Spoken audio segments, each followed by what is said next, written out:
In the summer of 2019, a park ranger named Thomas Caldera walked into the Olympic National Forest to investigate a missing hiker report near the Enchanted Valley. He had worked that forest for 22 years. He knew every ridge, every drainage, every game trail within a 50-mile radius of his station. The hiker had been missing for 4 days. Search teams had found his tent, his food, his water filter, everything except the man himself. Thomas volunteered to check a section of old growth that the search teams had not yet covered.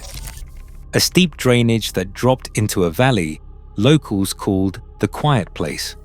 He went in alone. When he came out 11 hours later, he filed a report that was 3 sentences long. Hiker not located. Trail conditions deteriorated beyond safe passage. Recommend area closure pending review. He never filed a supplemental report. He never told his supervisors what he actually found in that drainage. He requested a transfer to a desk position 2 weeks later. He did not set foot in the backcountry again for 3 years. This is his account. My name is Thomas Caldera. I was a backcountry ranger with the National Park Service assigned to Olympic National Park from 1997 until I retired in 2022. 25 years. That is a long time to spend in one forest. Most rangers rotate every few years, moving between parks, chasing promotions or better housing or different scenery. I never wanted to leave. The Olympic Peninsula was the only place that ever felt like home to me. I grew up in Forks, on the western side of the peninsula. My father worked for a logging company until the spotted owl controversy shut most of the operations down in the early 90s. I spent my childhood in those woods, before school, after school, weekends, summers. I knew the forest before I knew how to read properly. I could identify every tree species by bark alone by the time I was 9. I could track a Roosevelt elk through a mile of old growth before I had my driver's license. When I joined the Park Service at 23, the senior rangers told me the forest would teach me things no training manual could. They said every ranger who spent enough time in the backcountry had a story they could not explain, something they saw or heard or felt that did not fit into any category they had been taught. I thought they were just trying to scare the new guy. Hazing, the kind of thing old-timers do to make themselves seem important. It took me almost 2 decades to understand they were not joking. They were warning me. For the first 15 years, my job was straightforward. Trail maintenance, wildlife surveys, search and rescue operations, visitor education. The Olympic backcountry is not gentle terrain. The western valleys receive over 12 feet of rain per year. The temperate rainforest is so dense in places that sunlight does not reach the forest floor. Moss covers everything. Trees grow on top of fallen trees, creating nurse logs that stretch for hundreds of feet. The canopy is so thick that GPS units lose signal regularly. People underestimate that forest because it is green and lush and beautiful. They think green means safe. It does not. The Olympic wilderness is one of the most disorienting environments in North America. Visibility drops to 30 feet in the valley bottoms. Rivers change course after heavy rains. Trails that existed last month get swallowed by vegetation. In my career, I participated in over 200 search and rescue operations. Most of them ended the way you hope. Lost hiker found cold and embarrassed on a ridge. Injured climber airlifted to a hospital. But some of them did not end that way. Some of them ended with nothing. No body, no gear, no explanation.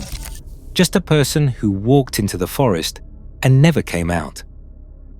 The first case that made me question what I thought I knew happened in October 2011.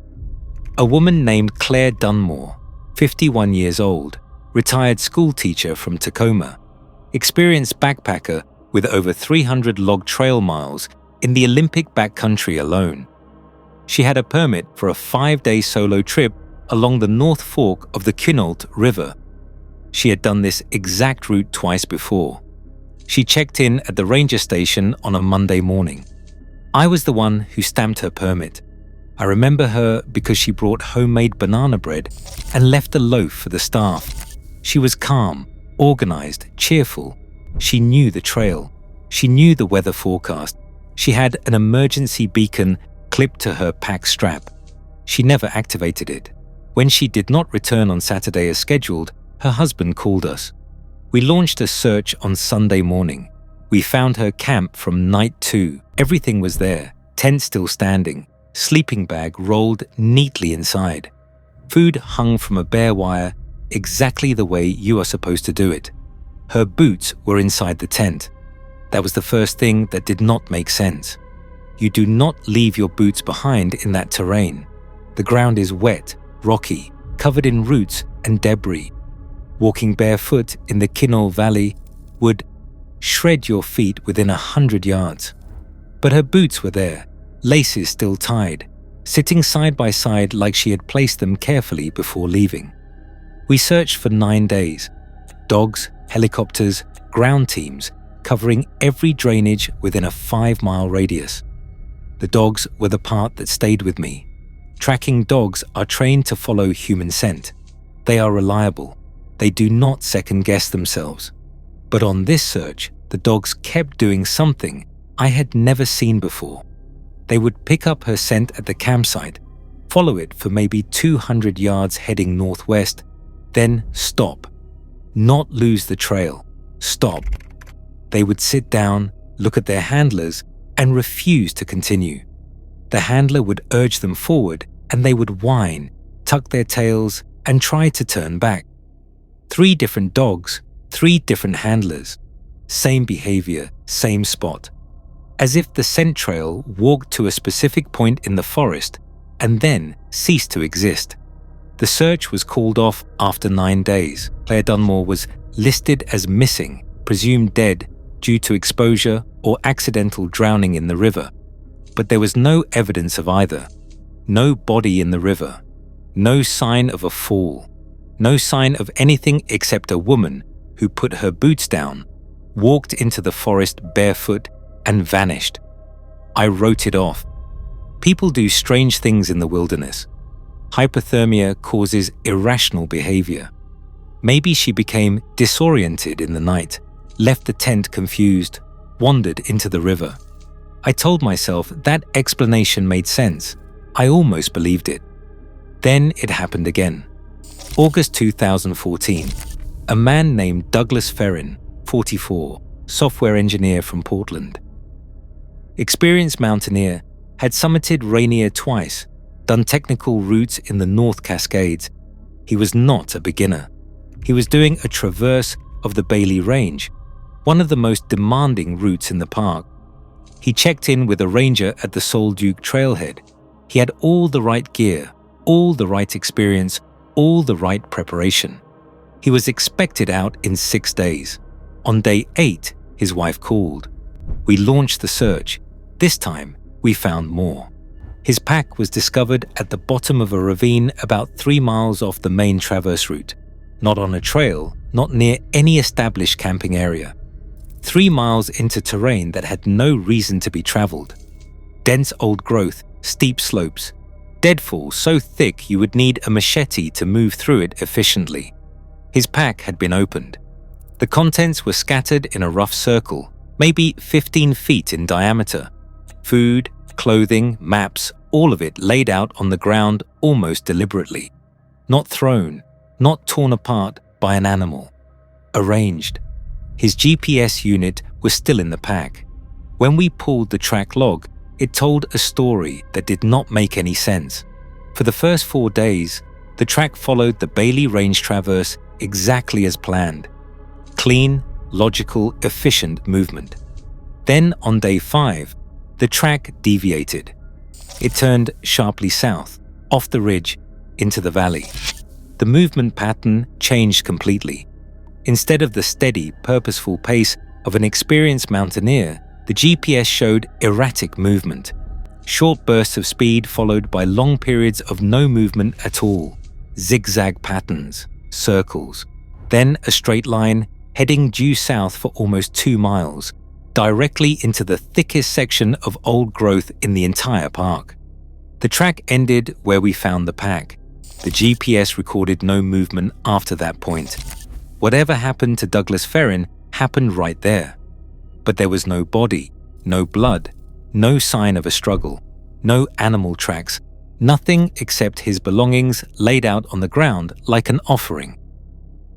I started looking through the records after that, not officially, on my own time, in the evenings, going through old case files in the station's archive room.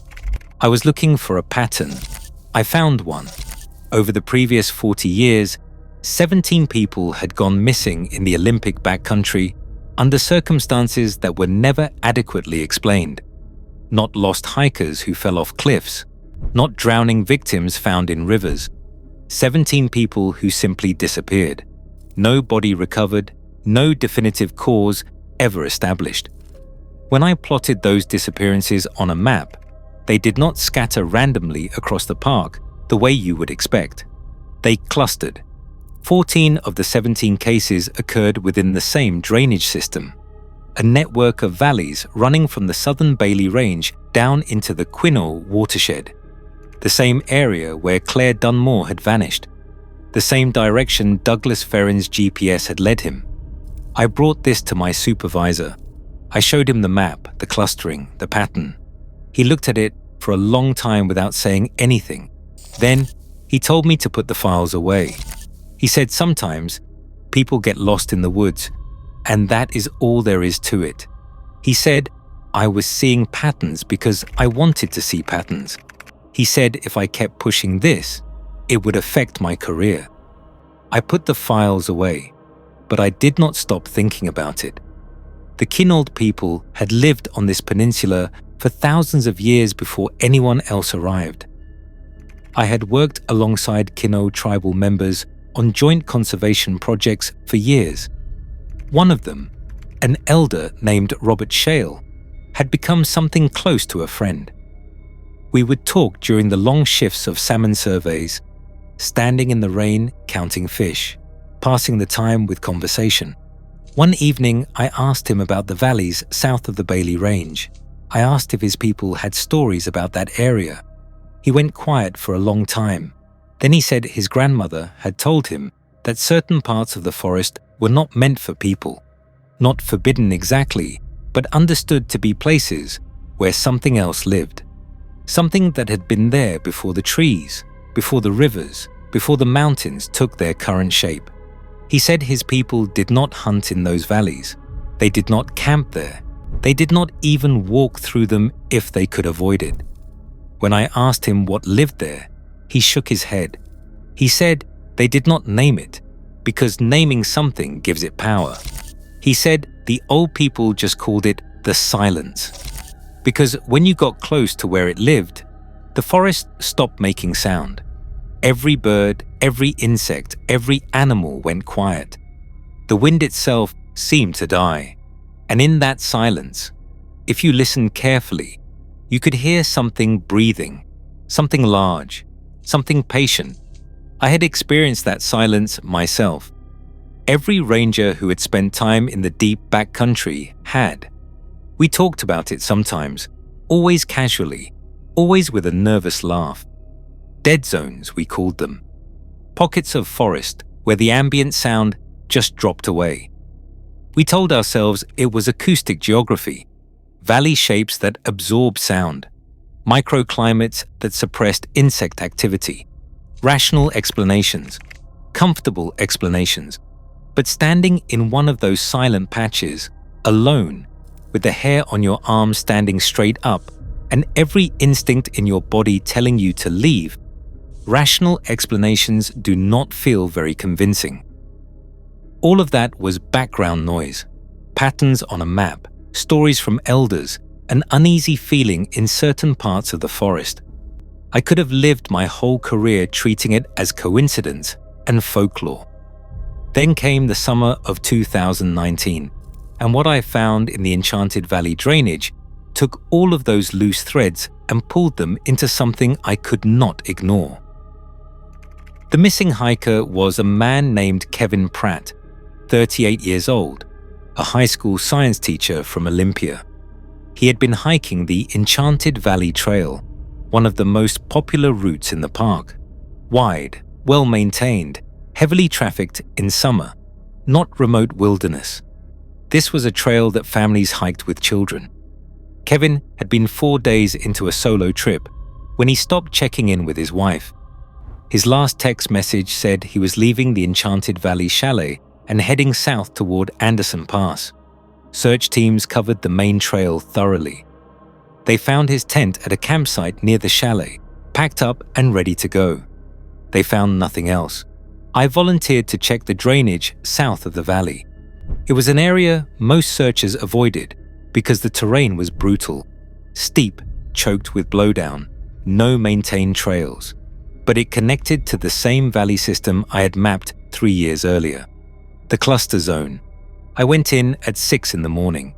The weather was clear, mid-60s, a perfect August day in the Olympics. I followed a game trail that dropped off the main path and descended into the drainage. For the first mile, everything was normal. Birds calling, squirrels chattering in the canopy. A marmot watched me from a boulder. The forest was alive and loud, the way it should be in summer. Then, over the span of maybe 200 yards, the sound died.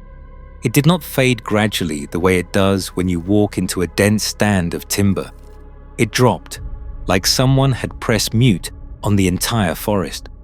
One moment, I could hear a woodpecker hammering somewhere to my left. The next moment, nothing. Absolute silence. Not even wind. I stopped walking. I had been in dead zones before, but this was different. The silence had a quality to it that I had never experienced. It felt pressurized, like the air before a thunderstorm, heavy and expectant. And there was a smell, not decay, not animal musk, something mineral, almost metallic, like wet iron. It was faint, but unmistakable. It seemed to come from everywhere at once. I continued down the drainage. The game trail narrowed and then disappeared entirely. I was pushing through sword fern and salal, stepping over nurse logs, climbing down rock ledges slick with moss. The silence held. 10 minutes, 20 minutes, half an hour of hiking in total quiet. The only sounds were my own breathing and my boots on the ground. I found the first marker around 8 in the morning. A tree, a western red cedar, maybe 4 feet in diameter, with deep gouges cut into the bark at about 7 feet off the ground. Not bare scratches. I have seen hundreds of bear-marked trees. Bears claw vertically, leaving parallel furrows as they stretch upward. These marks were horizontal, long sweeping cuts that wrapped around the trunk in a spiral pattern. The cuts were deep, maybe 2 inches into the wood. The edges were clean. Whatever made them was sharp and had applied enormous force. I counted the marks, 12 cuts in total, evenly spaced. I found 3 more marked trees over the next quarter mile. Same pattern, same height, same deliberate spacing. They formed a rough line leading deeper into the drainage. I should have turned back. Every protocol I had been trained on told me to mark the location, radio for backup, and return to the main trail. A solo ranger does not push into unknown terrain alone. That is how people get hurt. But I kept going. I told myself I was looking for Kevin Pratt. That was true, but it was not the whole truth. Part of me needed to know what was down there, the unknown. After 8 years of unanswered questions, I needed to see for myself. The drainage bottomed out into a narrow valley floor. A creek ran through the center, shallow and clear. The old growth here was enormous. Some of the biggest trees I had ever seen in the park. Sitka spruce with trunks 15 feet across. Western hemlocks so tall the tops disappeared into the canopy. Moss hung from every branch in long green curtains that swayed in a breeze I could not feel. And in the middle of the valley, in a small clearing near the creek, I found Kevin Pratt's hiking poles. They were planted in the ground, standing upright, about 3 feet apart, pushed into the soft earth like someone had deliberately placed them there. The wrist straps were still attached, hanging loose. Around the base of the poles, the ground was covered in footprints. Kevin's boot prints, I recognized the tread pattern from the search briefing. But the prints did not show someone walking. They showed someone turning, slowly, in a tight circle. Dozens of overlapping prints all in the same spot, as if he had stood in one place and rotated for a long time. Like he was watching something move around him. I crouched down to examine the prints more closely. That is when I noticed the other tracks. They were in the softer mud near the creek bank, partially filled with water. Barefoot impressions, but not human. The proportions were wrong. The foot was too narrow, the toes too long, and there were only 4 of them. The stride length between prints was over 5 feet. Whatever had made them was tall, much taller than any person, and it moved with a gait that was smooth and even. No dragging, no stumbling, fluid. The tracks circled the clearing. They went around Kevin's boot prints in a wide loop, maybe 30 feet in diameter. Then they tightened. Another loop at 20 feet, then 15, then 10, a spiral closing inward. The last set of those tracks ended at the exact spot where Kevin's poles stood. I stood up. My hands were shaking. I remember that clearly because I could not make them stop and I needed them steady to key the radio. I reached for my radio and it was dead. Fully charged that morning, tested before I left the station. Dead. No static, no signal, nothing. The screen was blank. I pulled out my phone. No signal, which I expected in the backcountry, but the phone itself was acting wrong. The screen kept flickering. The time display was jumping, showing different times every few seconds. And then I heard it. A sound from the tree line on the far side of the clearing. Not a voice, not an animal call, a clicking, rhythmic, deliberate clicking. Like someone snapping a thick branch in a steady pattern. Click, click, click, pause, click, click, click, pause. It was coming from the shadows between the trees, maybe 50 yards away. I could not see what was making it. The undergrowth was too dense, the light too dim under the canopy, but I could see movement. Something shifting its weight in the darkness. Something large. The ferns at the edge of the clearing were swaying, pushed by something passing behind them. The clicking stopped. The silence returned, heavier than before. Then I saw it. Not clearly, not fully. A shape between 2 massive spruce trunks, maybe 60 yards from where I stood. Tall, impossibly tall. The top of it reached the lowest branches, which in that part of the forest meant it was at least 9 feet, possibly more. It was pale. Not white. Pale. Like something that had never been exposed to sunlight. The color of cave fish, of things that live underground. It was thin, with limbs that seemed too long for its frame. It stood motionless. I could not make out features. The distance and the shadows and my own terror made details impossible. But I could feel it looking at me. That sounds irrational. I know that. I have spent my entire adult life in the woods relying on observation and evidence. But I am telling you, I could feel its attention like a physical weight. It pressed against my chest. It made breathing difficult. Every cell in my body was screaming at me to run. I did not run. Running triggers pursuit in predators. I knew that from 2 decades of working around bears and cougars. I backed away slowly, 1 step at a time. I did not break eye contact with the shape in the trees, even though I could barely see it. I kept my hands visible, kept my movement slow and deliberate.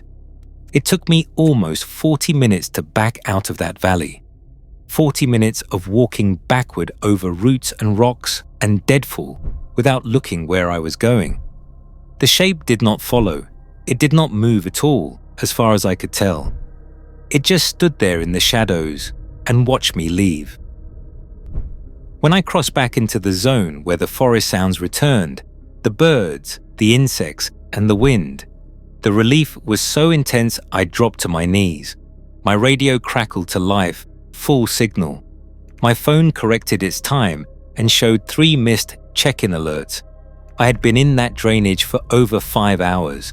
It felt like 90 minutes at most. I hiked back to the trailhead and drove to the station. I sat in the parking lot for 20 minutes trying to decide what to put in my report.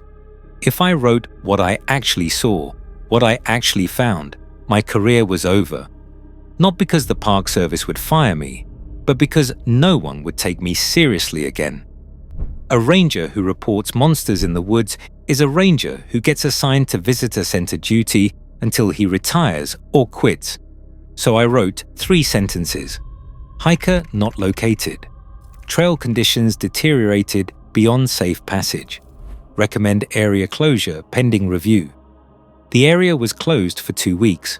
When it reopened, there was no additional investigation. Kevin Pratt was listed as missing, presumed dead. His case joined the 17 others in my private files. 18 now. I am not the only ranger who has had experiences like this. I know that because after 2019, I started asking, carefully, not in official meetings or written communications, in person, one-on-one, usually over a drink. A retired ranger named Bill Hartley told me about a night in 1994 when he was camped alone in the Hoh Valley and heard something walking around his tent for 3 hours. Not an animal, something bipedal, something that moved on 2 legs with a stride longer than any person could make. He said he lay in his sleeping bag with his hand on his sidearm until dawn. A seasonal ranger named Maria Voss told me about a search in 2008 where she found a campsite that had been torn apart, not by a bear. Bears scatter food. They rip open coolers and drag bags into the woods. This site looked like it had been dismantled. The tent was folded. The gear was stacked. Everything was arranged in a neat line, as if someone or something had been examining it. The camper was never found. A law enforcement ranger told me, off the record, that there were areas of the park that dispatch avoided sending solo rangers into after dark, not because of any written policy, because of an informal understanding passed down from one generation of staff to the next. Stay out of the deep valleys after sunset. If you hear the silence, do not investigate. If you find marked trees, mark your GPS coordinates and leave. None of this is written down anywhere. None of it appears in any official report. The Park Service operates on budgets approved by Congress. Those budgets are justified by visitor numbers. Olympic National Park draws over 3 million visitors a year. It generates hundreds of millions of dollars in economic activity for the surrounding communities. No one in a position of authority has any incentive to suggest that something unexplained is living in the backcountry. So the cases stay filed as accidents, as exposure deaths, as people who got lost and were never found. The numbers are not alarming if you look at them individually. 1 or 2 disappearances a year in a park that covers almost 1 million acres. But when you plot them on a map, when you see the clustering, when you read the details of each case and notice the patterns, boots left behind, dogs that refuse to track, gear arranged instead of scattered, the rational explanations start to feel thin. I retired in 2022. I am 61 years old. I live in Sequim, on the north side of the peninsula, where I can see the Olympic Mountains from my kitchen window. I look at those mountains every morning. They are beautiful. Snow-capped peaks green valleys, rivers running clear and cold to the sea. From a distance, they look like paradise. But I know what is in those valleys. I do not know what it is. I cannot name it. I cannot explain it. I saw it for less than a minute, from 60 yards away in poor light. I am not going to sit here and claim I know exactly what lives in the Olympic backcountry. What I can tell you is what I observed. I observed a pattern of disappearances concentrated in a specific area. I observed physical evidence, tracks, marked trees, arranged gear that does not match any known animal behavior. I observed a dead zone of silence that multiple rangers and indigenous elders have independently described across decades. And I observed something in those trees that was tall, pale, and watching me with an intelligence I could feel. The Kinol people knew. They have always known. They built their understanding of that forest over thousands of years of living beside it. When they say certain valleys are not for people, they are not being superstitious. They are passing down survival information. We would be wise to listen. I do not tell people to avoid the Olympic National Forest. It is one of the most magnificent places on Earth, and most of it is perfectly safe. I tell people to stay on the maintained trails. I tell them to travel in groups, especially in the backcountry. I tell them to pay attention to the forest around them, not just the trail in front of them. If the birds go quiet, if the insects stop, if the forest drops into that heavy, pressurized silence, turn around. Do not investigate. Do not take photographs. Do not convince yourself there is a rational explanation and push forward.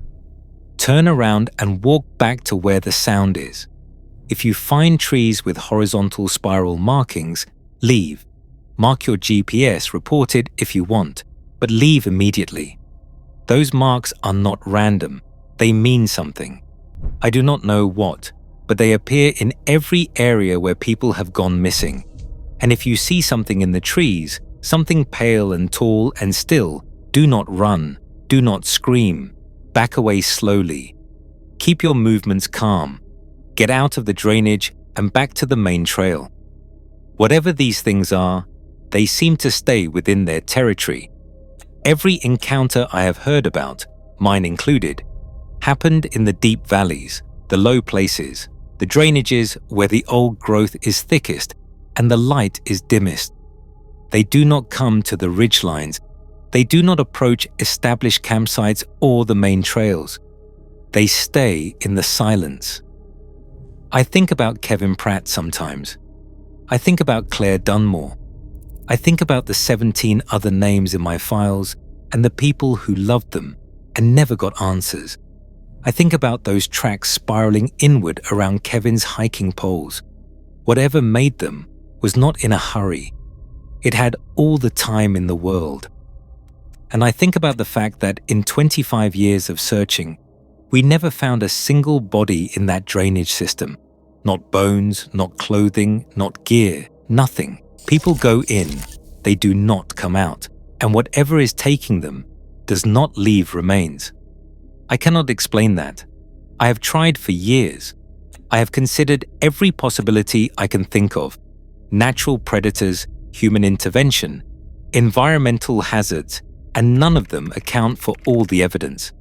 The only explanation that fits everything I have seen is the one I do not want to accept. That there is something living in those valleys that we do not have a name for. Something old. Something that has been there longer than the Park Service, longer than the logging companies, longer than the settlers, longer than anyone except the people who were here first. And they have been telling us about it for generations. We just have not been listening. I look at those mountains every morning. They are beautiful and they are patient, just like whatever lives inside them.